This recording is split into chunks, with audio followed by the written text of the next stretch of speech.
Hello there lovely people, it's Alex from Nintendo Life here, and today we're going to be taking a closer look at Puzzle & Dragons Z plus Puzzle & Dragons Super Mario Edition in review. At first glance you might be forgiven for thinking that this game is basically just a puzzle game with some fancy visuals going on, and there's a level of truth to that, but bear with me, there is actually a lot more going on.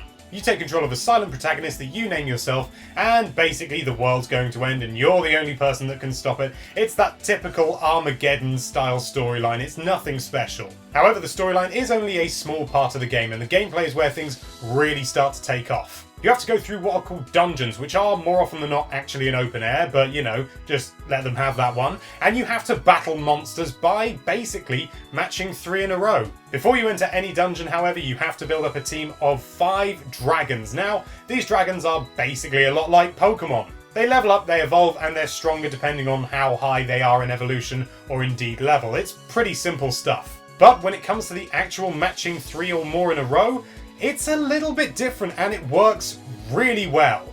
Basically, rather than just swapping these orbs around, you drag one and you can move it for a set period of time. And every time you move it, it's a bit like moving it in a sliding puzzle game, meaning you can move loads of orbs in a single move. Every orb is one of 5 colours, and each colour represents a different element. You've got your fire, you've got water, wood, light and dark. That's all there is to it. Every dragon also has at least one of these elements, and every time you manage to match 3 or more in a row of a particular element, then any dragon that you have which has that element will attack. However, being clever with how you move your orb around in your turn means that you can set up multiple strings of orbs. This of course means you deal massive damage to your enemies and really opens up the playing field strategically. It's a great system that takes an old style of gameplay and really manages to vamp it up and give it some new life and some new blood, and it works so well. The visuals are also nice and pretty. They have nice bold colours, there's a nice art style going on there, and everything's designed rather well.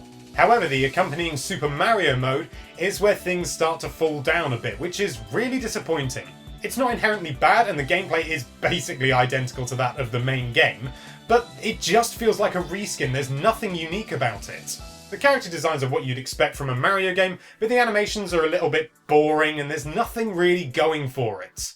Instead of dragons, you actually use enemies from the Mario series, which feels inherently wrong using Koopas and Goombas on your side. It just doesn't feel right. Yeah, there was a bit of that in Paper Mario, but that was entirely different.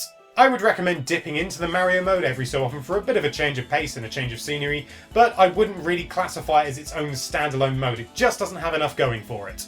Overall, I was pleasantly surprised by this game. Yeah, the storyline is a little bit generic, but the gameplay more than makes up for it. It's really, really worthwhile. If you want to learn more about this game, then look in the description. There's a link to the full review written by yours truly over on Nintendo Life. Be sure to give that a look.